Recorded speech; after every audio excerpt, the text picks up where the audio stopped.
सबको यथा योग्य नमन। मैं आत्म परिचय 291 भाग लेकर उपस्थित हुआ हूँ। गरुड़ पुराण पंचम अध्याय में श्लोक संख्या 1 से लेकर के श्लोक संख्या 10 तक का वर्णन इस अध्याय में किया गया है। पापी को किस पाप कर्म के कारण मनुष्य जीवन तो अनेक प्रकार के नरक यातना को भोगने के बाद मिलता है, लेकिन यहाँ पर भी, इस पृथ्वी लोक पर भी वो किस योनि में जन्म लेता है, इस विषय में बताया गया है। तो सबसे पहले माता भगवती के लिए संकट ध्वनि।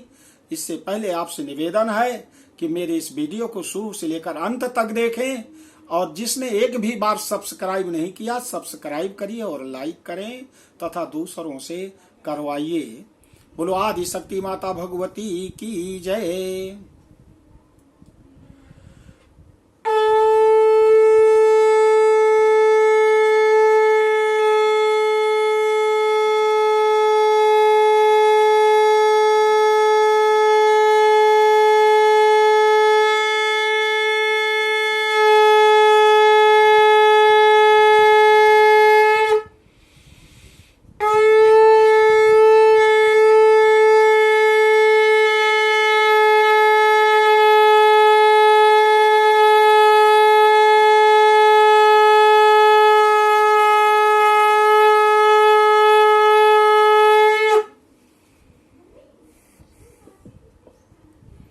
गरुणवाच येन येन चापापेन यदत चिन्हं प्रजायते येन येन चापापेन यद्यत चिन्हं प्रजायते याम याम योनिम चा गच्छन्ति तन्मे कथयेश केशव।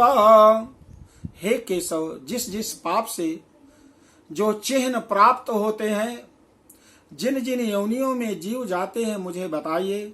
श्री भगवानुवाच यही पापैर्यान्तियाम योनिम पापिनो नरकागताः येन पापेन यत् च चिह्नं जायते मम तच्छृणु। ब्रह्मः क्षय रोगी स्याद् गोघना स्यात् कुब्ज को जडः कन्या घाती भवेत कुष्ठी त्रयश्चांडाल योनिषु। स्त्री घाती गर्भपाती च पुलिंदो रोगवान भवेत। आगम्यागमनात् षण्ढो दुष्चर्म गुरुतल्पगाः मांस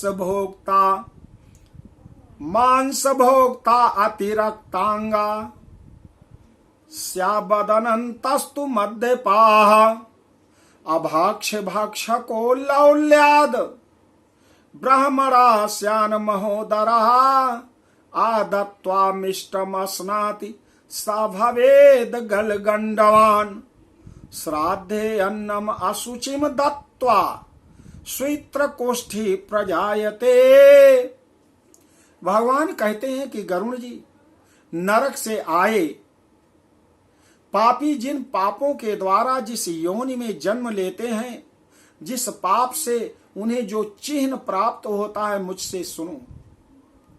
ब्रह्म हत्यारा क्षय रोगी होता है, गाय की हत्या करने वाला मूर्ख और कुबड़ा होता है, कन्या की हत्या करने वाला कोढ़ी होता है, और ये तीनों पापी चांडाल योनि को प्राप्त करते हैं। स्त्री की हत्या करने वाला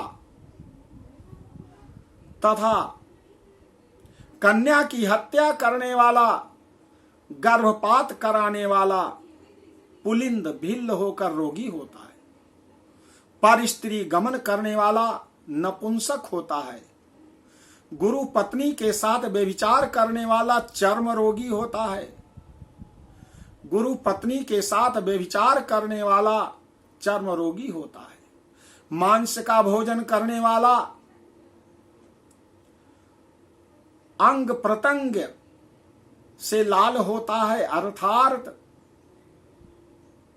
मांस का जो भोजन करता है उसका अंग अत्यंत लाल होता है। मद्य पीने वाले के दांत काले कपिश वर्ण के होते हैं। लालचवश अभक्ष्य भक्षण करने वाले ब्राह्मण को महोदर रोग होता है। जो दूसरे को दिए बिना मिष्ठान्न खाता है उसे गले में गंडमाला रोग होता है। श्राद्ध में अपवित्र अन्न देने वाला श्वेत कुष्ठी होता है।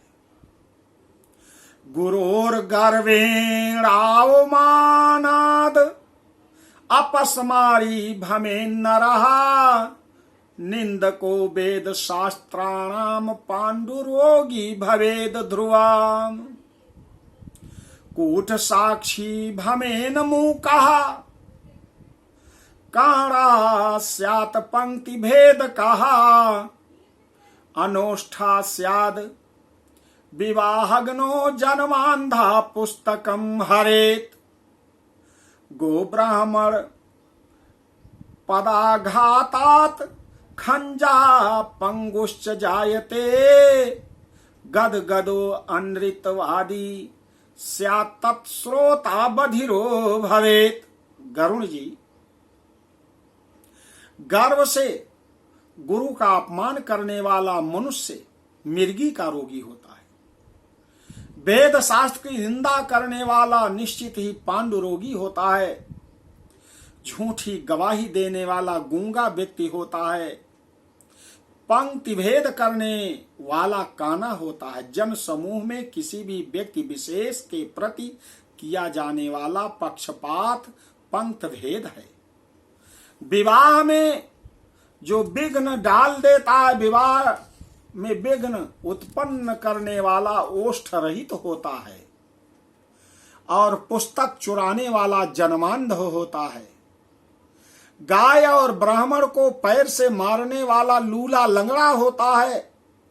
झूठ बोलने वाला हकला कर बोलता है और झूठी बात सुनने वाला बहरा होता है।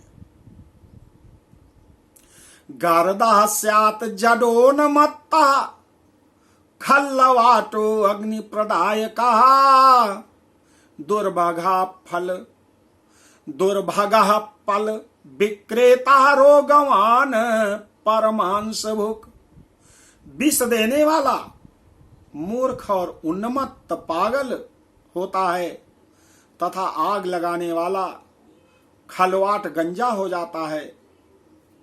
फल मांस बेचने वाला अभागा और दूसरे का मांस खाने वाला रोगी होता है। तो गरुण जी, आपने ऐसे कुकर्मों को करने वाले जो व्यक्ति हैं उनका गरुण पुराण में गरुण जी कहते हैं कि प्रभु, आपने ऐसे दंड विधान को बनाया है जिसको जीव को स्वीकार ही करना पड़ता है। और भोगने के बाद इस पृथ्वी लोक पर जब मनुष्य का जीवन प्राप्त करता है तब भी उसे एक प्रकार से कष्ट और दुख भोगना ही पड़ता है और अनेक प्रकार के चिन्ह उनमें होते ही हैं। तो बोलो आदि शक्ति माता भगवती की जय।